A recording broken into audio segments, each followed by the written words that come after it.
J'ai choisi de faire un ASP pour compléter ma formation en esthétique. J'avais choisi les arts, puis finalement j'ai décidé d'aller faire un DEP car c'était plus court, puis j'avais plus de chances d'emploi. Je m'appelle Marie-Jeanne Boisdanguien. Je viens à l'école Compétences 2000 en épilation à l'électricité. Bonjour, je m'appelle Julie Ferland et j'étudie en épilation à l'électricité à Compétences 2000.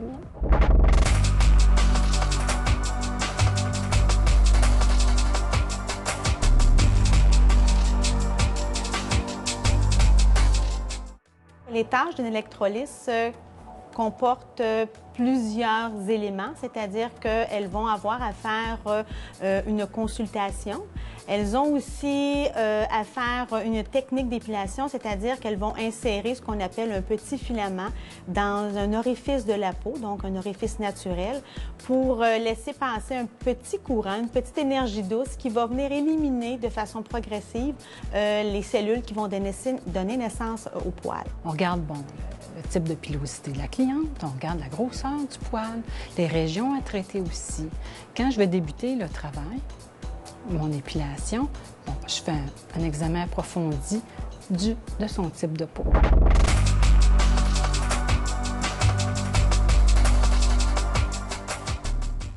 Les aptitudes qui sont nécessaires pour être une bonne électrolyse, il est certain qu'elle devrait avoir quand même une très bonne acuité visuelle, d'avoir une bonne dextérité manuelle, d'avoir quand même aussi un bon état de santé.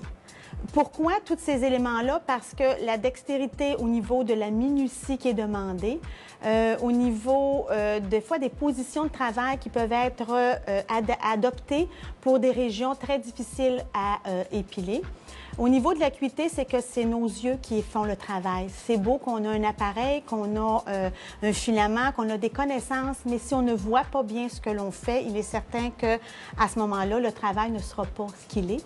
Puis une bonne santé physique parce que, encore là, des fois, on a des longues heures à faire, à fixer, dans des positions, des fois, qu'on essaie toujours d'être dans les meilleures positions, mais c'est pas toujours évident parce qu'il y a des clientes qui veulent, ou des clients qui veulent enlever des poils.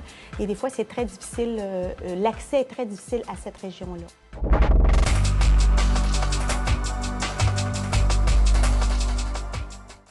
Suite au cours d'esthétique, les élèves s'inscrivent en épilation électricité pour compléter. Mais disons qu'on pourrait dire aussi pour avoir un autre métier qui pourrait être connexe aussi. Le déroulement de la formation est constitué de plusieurs modules. Nous, le matin, nous faisons les cours théoriques et l'après-midi, nous faisons la pratique. Nous recevons de la clientèle à l'école.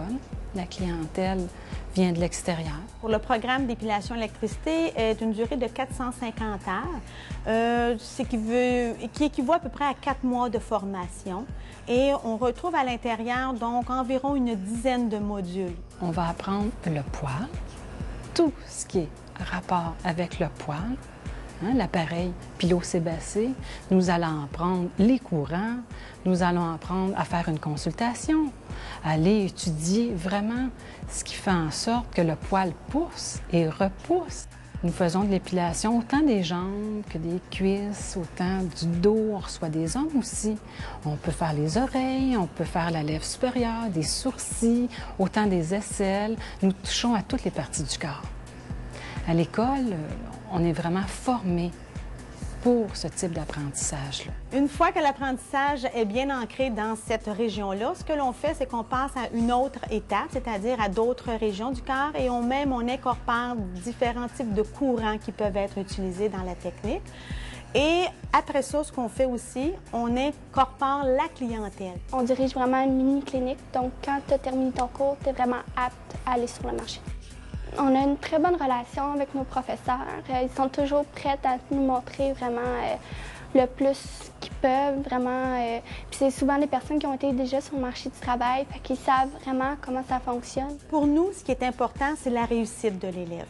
Que l'élève ait des difficultés ou qu'elle n'en ait pas, nous sommes toujours présentes pour donner des explications, pour corriger une situation. C'est un défi pour moi d'être venue à l'école, puis d'avoir appris tout ce que j'ai appris.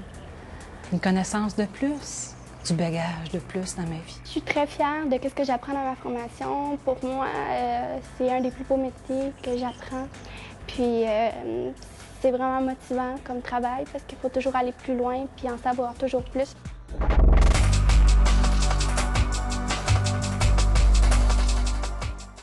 Les perspectives d'emploi sont supérieures que juste être esthéticienne. J'ai une corde de plus à mon arc. La plupart des électrolystes, ils trouvent un bon métier, des bonnes places. Elles ont leur cours d'esthétique, donc la chance d'être engagées est peut-être un peu plus grande que si elles ont juste le cours d'esthétique. Les types d'employeurs qui peuvent m'embaucher sont les cliniques. Il y a des cliniques médicales aussi, paramédicales. Il y a des spas. Il y a aussi ceux qui font à domicile. Par des compagnies qui peuvent nous engager comme représentantes pour les appareils d'épilation et l'électricité. Elles pourraient éventuellement, avec la venue aussi du laser, probablement se perfectionner et être aussi autonomes pour travailler dans ce domaine-là. Quand je vais être électrolyste, je vais être vraiment fière du chemin que j'ai parcouru. Puis je vais me sentir vraiment professionnelle parce que je vais bien maîtriser tout. Puis je vais avoir aussi l'impression d'aider les gens, de leur donner le meilleur de moi-même pour les améliorer, pour qu'ils se sentent mieux. Le sentiment que ça me procure d'être une électrolyste, c'est d'avoir fait du bien à quelqu'un. Quelqu'un qui avait une pilosité inesthétique, comme la lèvre supérieure, souffre souvent d'un complexe. Quand ils viennent me voir, j'ai un sentiment qu'ils m'ont choisi moi, puis que je leur ai fait du bien. Si je devais revenir en arrière, je plongerais encore tout de suite dans l'aventure de l'esthétique. Si j'avais à refaire un choix, je n'hésiterais certainement pas à refaire la même chose que je fais présentement.